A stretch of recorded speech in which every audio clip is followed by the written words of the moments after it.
Good evening. For those of us here tonight that are 70 years old or younger, Jack Cardiff was shooting film before we were born.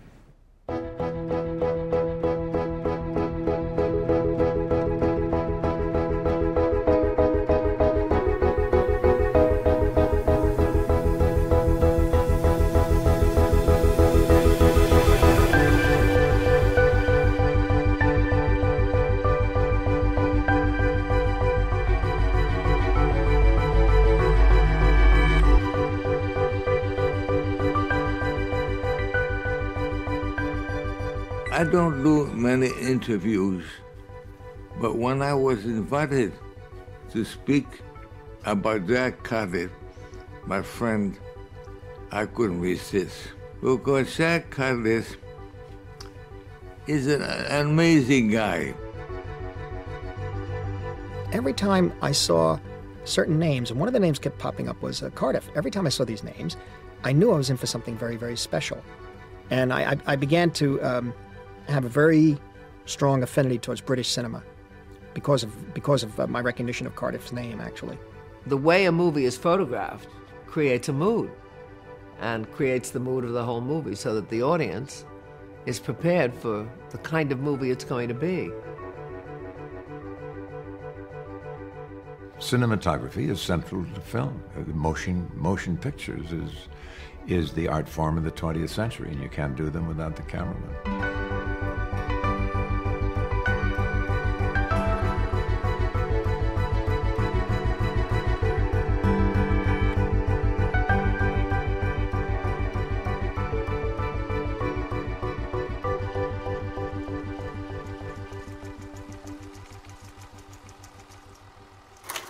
Going over to Bogey, he's dead, she's dead, she's dead, she's dead, she's alive. I'm just alive. It's fantastic, isn't it? You've outlived them all. Yeah. Incredible. I don't know. Do you think it's a tragic industry to be in sometimes? No, I don't think so. I think it's a nonsensical thing to be a job to be in because it's full of hypocrisy, hyperbole, just about everything you can think of.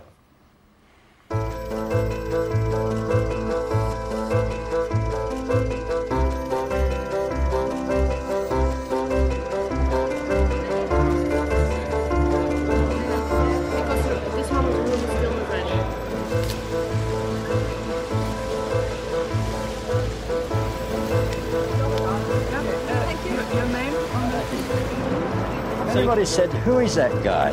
Because I don't think anybody really knows who I am. I'd say, well, I used to be a stand-in for Frank Sinatra. How would that be?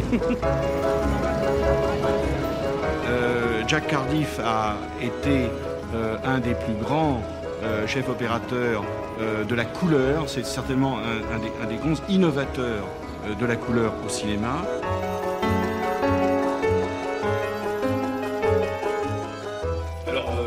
C'est un extrait du Narcisse noir.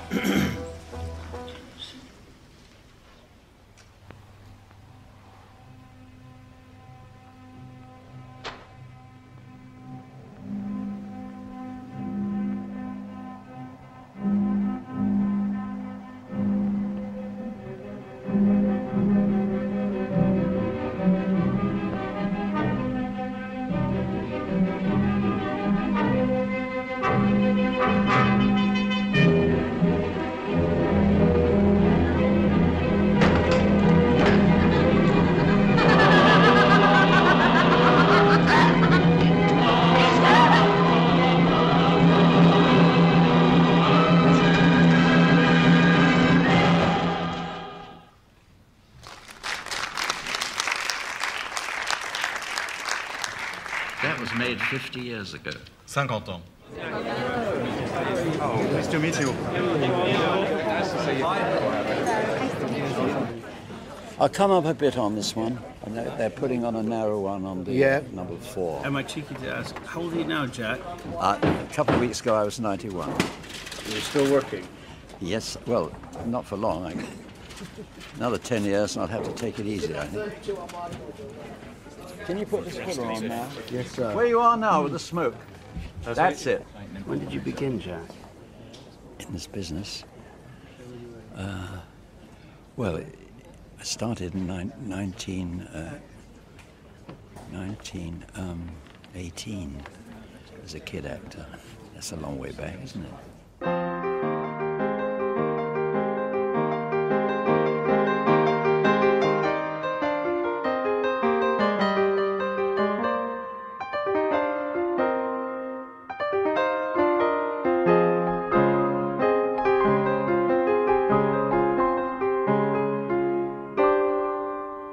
That's myself when I was about 5 years of age.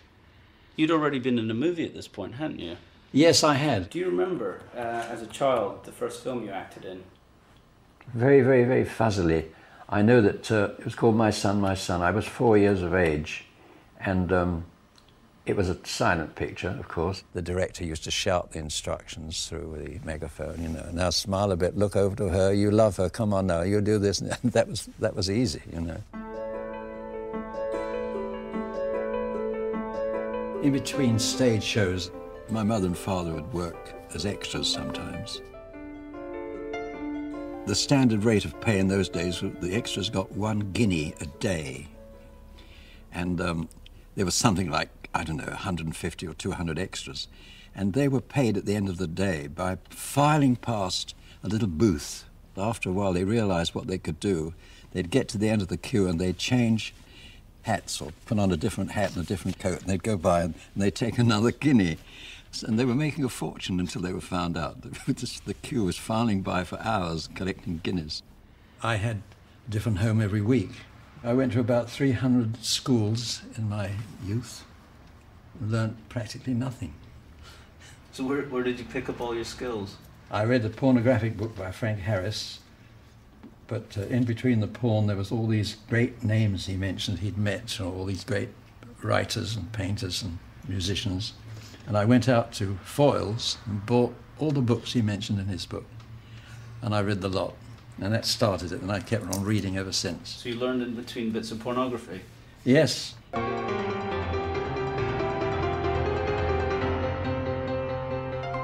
first job I had was really a kind of runner boy.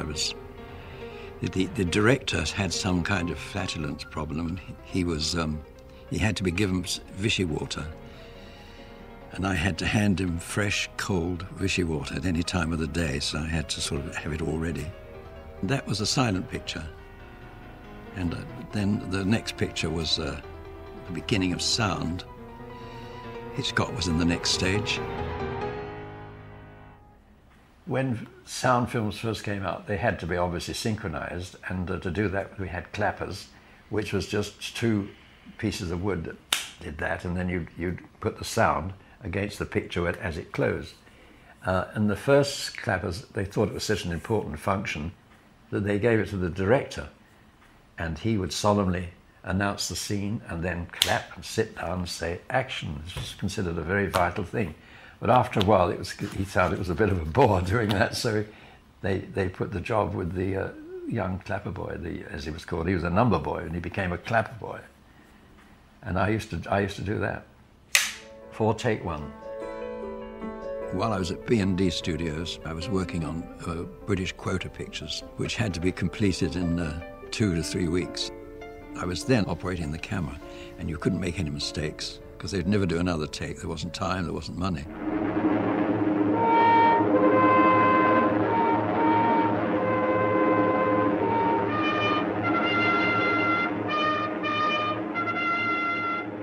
Corda brought over a lot of very good people, and I think was instrumental in founding the sort of British school, if you like. I mean, he gave people the opportunity to learn from masters of their craft.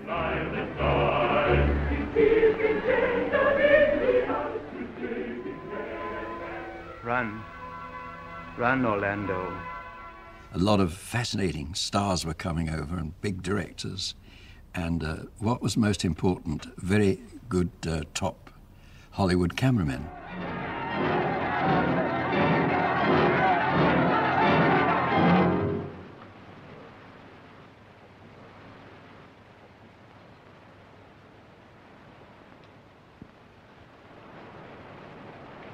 What are you waiting for? Dietrich was a big sensation, of course, and she used to put gold dust in her hair. She knew a lot about lighting because she'd worked with Joseph von Sternberg. She would have been a great cameraman. And she knew that that lighting had to be so high, 45 degrees, to make a shadow under the nose. And most cameramen over the years have done exactly the same sort of lighting. She had a slightly turned up nose, like Marilyn Monroe, in fact. And so to straighten it out, she had this white line down here. And then inside here, inside the eyes, she put this white, see this white inside. It must have been painful to do this. But she looked gorgeous. But she was in command of the lighting. And she used to have a full-length mirror by the side of the camera. And she'd look in the mirror and say, Harry, I think the backlight could get a bit hotter, you know. And how about the kicker light? Do you think that's a little out? And she used to comment on it. And Harry would whisper in me, God damn it, she's always right. You had luck, Silver. A wonderful luck. And the most wonderful of all was to meet you. Do you think so? Yes, I do think so. Even if tomorrow means the end of us. As it may do. What about this one? Well, we had this scene in the bath, and she came on the set, and we thought she was going to be in a swimming costume, which was the usual thing. And when she took off her dressing gown, she was stark naked. Within about half an hour of doing all these shots in the bath, the place was crowded. There was about 16 electricians on the spot rail, trying to look technical, holding lamps and things. The ground, which was a paper floor, was getting wetter and wetter, and as she got out, she slipped on the soapy water and fell with a crash, and the towels missed her completely, east and west in the air. And there was the great Marlene floundering about on the floor, stark naked.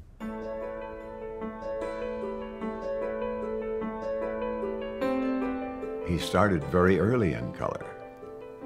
Started about when they started doing color, I believe. That's right. And it's a different medium, really. You light in a different way, which of course is the cameraman.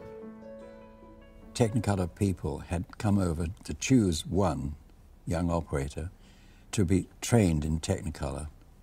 They came out shaking because the technical questions were absolutely very, very tough. So when it came to my turn, I said right away, well, I'm afraid on the technical side, I'm absolutely zero. And there's a shocked silence. And they said, well, how do you think you're going to get on in the film business? And I said, well, I study painting and light in buildings and so on.